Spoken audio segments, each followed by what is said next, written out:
అస్సలాము అలైకుం నమస్తే. ఈరోజు వీడియోలోని ఎంతో ఇష్టమైన పన్నీర్‌ని ఇంట్లో ఎలా ప్రిపేర్ చేసుకోవాలో వీడియోలో అయితే చూసేయండి. ఇప్పుడు ప్లెయిన్ పన్నీర్ కాకుండా ఇలా కలర్‌ఫుల్‌గా ట్రై చేయండి. చాలా బాగుంటుంది.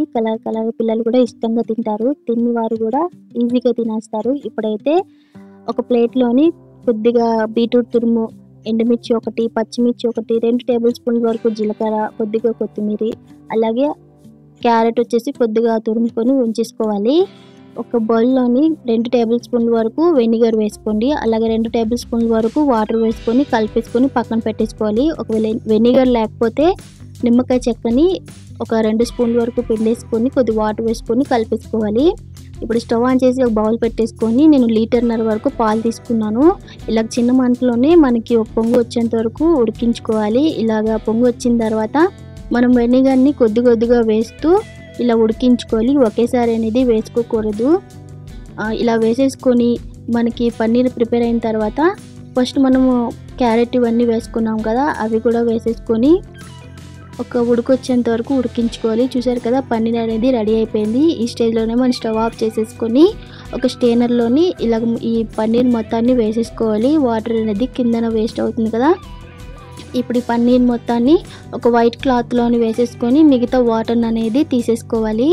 ఇలా మనం టైట్‌గా రబ్బర్‌తో కానీ థ్రెడ్‌తో కానీ కట్టేసుకోవాలి. కట్టేసుకున్న తర్వాత ఇది విప్పేసి మళ్ళీ ఇంకొద్దిగా వాటర్ అనేది వస్తుంది.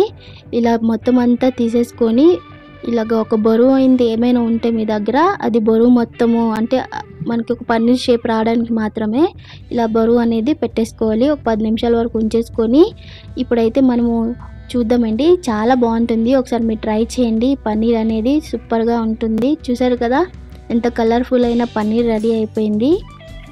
ఇలా మీరు కూడా ట్రై చేయండి. పిల్లలు తిన్నవారు అలాగే పన్నీర్ ఇష్టం లేని వారుగా ఈజీగా తింటారు. ఇది మనము పన్నీర్, పాలక్ అలాగే బటర్ నాన్‌లో అన్నిటిలో బాగుంటుంది. ఇప్పుడైతే మనము చిన్న ముక్కలుగా కట్ చేసేసుకోవాలి. ఇలా మొత్తం అంతా బాగా కట్ చేసేసుకొని మనము ఇది ఒక వీక్ వరకు లేదా 10 డేస్ వరకు ఫ్రిడ్జ్‌లో స్టోర్ చేసుకోవచ్చు. ఇప్పుడు మీకు చూపిస్తాను చూడండి. చూసారు కదా, ఎంత చక్కగా కలర్ఫుల్‌గా పన్నీర్ అనేది రెడీ అయిపోయింది. ఒకసారి మీరు కూడా ట్రై చేయండి. చాలా అంటే చాలా బాగుంటుంది. అలాగే ఈ వీడియో మీకు నచ్చితే లైక్ చేయండి, షేర్ చేయండి, సబ్స్క్రైబ్ కూడా చేసుకోండి. మీకు ఎలా కుదిరిందో నాకు కామెంట్ ద్వారా కామెంట్ చేయండి. అలాగే మీరు ట్రై చేయండి డెఫినెట్‌గా చాలా బాగుంటుంది. మనం ఇలాగా ఫ్రై చేసుకున్నా బాగుంటుంది. ఆకుకూరలు వేసుకున్నా, బిర్యానీలో వేసుకున్నా చాలా బాగుంటుంది. మీకు ఎలా కుదిరిందో నాకు కామెంట్ చేయండి. Thank you for watching.